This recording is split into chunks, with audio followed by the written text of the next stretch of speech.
sei così bello. Sono una volpe. Vieni a giocare con me, sono così triste.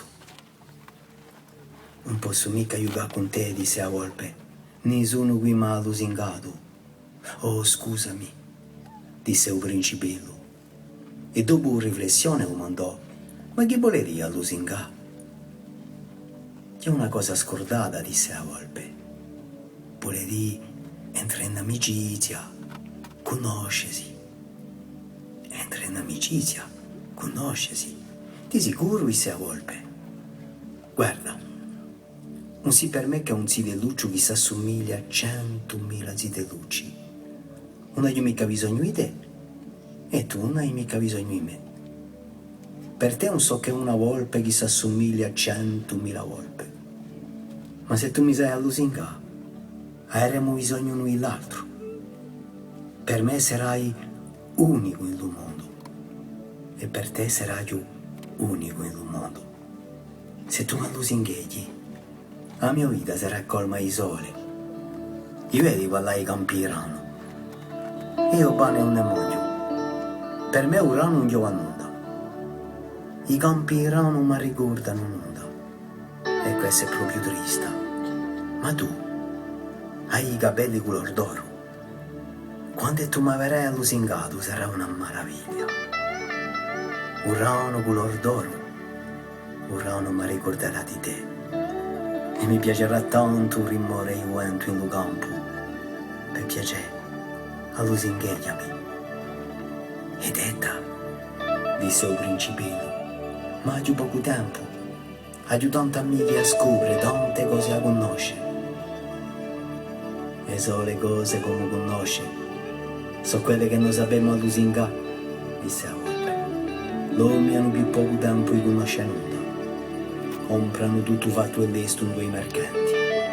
Ma come non c'è mica mercanti amici, loro non hanno più amici. Se tu vuoi un amico, allora ingheggiami.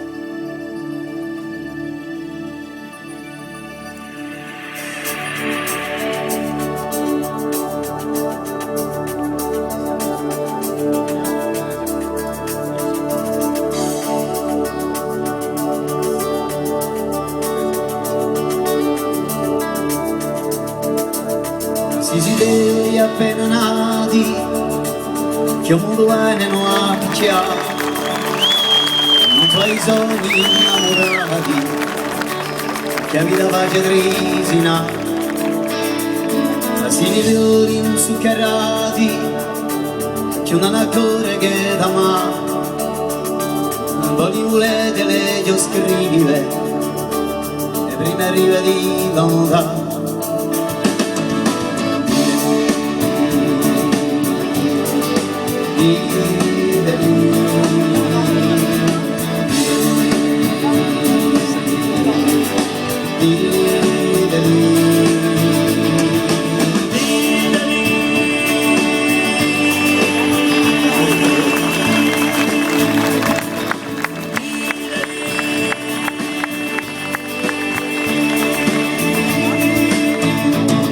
Dedichi un mondo scemo alla risolve giocare, se le allungano le schiere e ti c'è festa per quale, se case anche crucitate che tu si vede sfucinare, sopra i soli per l'estate, dove non temo a approfittare.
altro giorno si potrà, un altro giorno, un altro giorno la verità, un altro giorno, mi dicerete la verità, un altro giorno.